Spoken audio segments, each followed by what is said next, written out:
Bonjour, nous allons étudier l'évangile de Marc, chapitre 8, versets 11 à 13, juste quelques petits versets.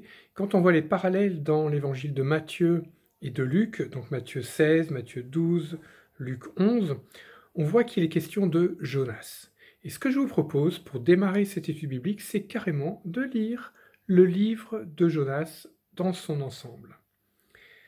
Chapitre 1, verset 1, l'Éternel dit à Jonas, « Va à Ninive, la grande ville, proclame des menaces contre elle à cause de sa méchanceté. » Jonas s'enfuit loin de l'Éternel et trouva un navire pour Tarsis.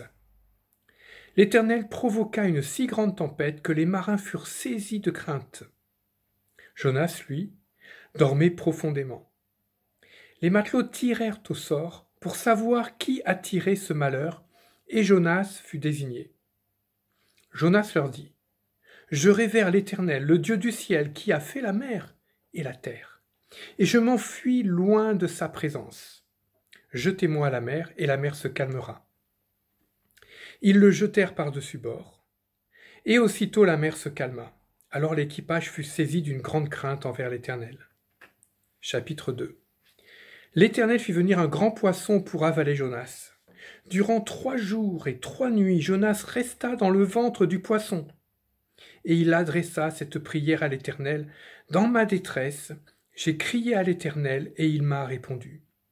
Oui, du cœur du séjour des morts, j'ai crié, et tu m'as entendu. Du fond de la fosse, tu m'as fait remonter, ô Éternel. Quand je désespérais de conserver la vie, ma prière est montée jusqu'à toi. Je dirai donc ma reconnaissance, car c'est l'Éternel, c'est de l'Éternel que vient la délivrance. » L'Éternel parla au poisson, qui rejeta Jonas sur la terre ferme. Chapitre 3. L'Éternel dit à Jonas, « Va à Ninive et proclame là-bas mon message. » Jonas entra dans la ville et marcha toute une journée en proclamant, « Dans 40 jours, une catastrophe viendra sur Ninive. » Entendant cela, le roi de Ninive fit ce décret dans Ninive que chacun abandonne sa mauvaise conduite et ses actes de violence. Qui sait, peut-être Dieu se ravisera de sorte que nous ne périrons pas. Lorsque Dieu constata comment les Ninivites réagissaient, il renonça à faire venir sur eux le malheur. Chapitre 4. Jonas le prit très mal et dit, « Ah, Éternel, c'est pour prévenir cela que je me suis enfui. Car je savais que tu es un Dieu plein de grâce, de compassion, lent à la colère et riche en amour, et que tu renonces volontiers aux menaces que tu profères. » Jonas s'installa hors de la ville. L'Éternel fit pousser un ricin qui donna de l'ombre à Jonas, qui éprouva une grande joie. Mais le lendemain, Dieu fit venir un ver qui rongea le ricin, de sorte qu'il se dessécha. Le soleil tapa si fort que Jonas fut sur le point de défaillir et demanda la mort. Dieu lui dit, « Est-ce bien de te mettre en colère pour un simple ricin ?» Jonas répondit, « Oui, je fais bien de me mettre en colère au point de désirer la mort. » L'Éternel lui dit, « Tu t'appuies-toi sur ce ricin qui ne t'a rien coûté, qui est sorti de tes rangs une nuit et a péri la nuit suivante. Et tu voudrais que moi, je n'ai pas pitié de Ninive, cette grande ville où vivent plus de 120 000 personnes. » Pourquoi lire ce passage, ce livre de Jonas, avant de commencer notre étude biblique? C'est que, justement, dans notre passage, il est question de Jonas. Et Jésus va dire, « Il ne vous sera donné comme seul signe que celui de Jonas. » Alors peut-être qu'il est bon de voir quels sont les parallèles que nous pouvons faire entre Jonas et Jésus. Bien sûr, la désobéissance avec Dieu, c'est pas le cas de Jésus, mais il y a d'autres parallèles qu'on peut faire. Et Jésus va insister, par exemple, sur le fait que Jonas va passer 3 jours et 3 nuits dans le ventre du grand poisson. Et on peut voir d'ailleurs un autre passage dans l'évangile de Jean, chapitre 2, versets 12 à 22, où on va demander à Jésus, « Mais quel est le signe de ton autorité ?» Et Jésus va aussi évoquer 3 jours.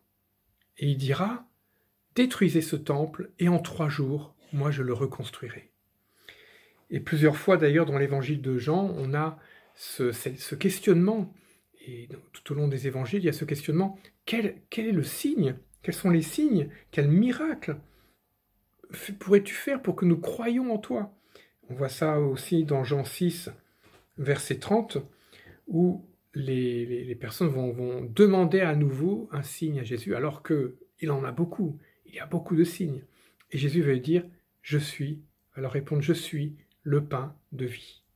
Tous ces points-là sont intéressants. Jésus fait tellement de miracles, tellement de signes, et dans Jean 12, verset 37, il est écrit, malgré tant de miracles, ils ne croyaient pas en lui. Malgré le nombre de signes qui étaient manifestes autour de Jésus, dans la vie de Jésus, ils ne croyaient pas en lui. Et ils continuent à réclamer des signes. Mais lesquels?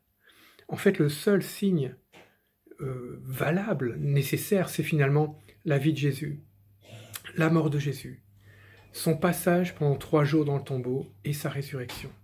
C'est ça qui est le signe par excellence, le miracle par excellence, la preuve par excellence, la signature de Dieu par excellence. Et on va pouvoir parler de tout ça pendant notre temps d'études bibliques.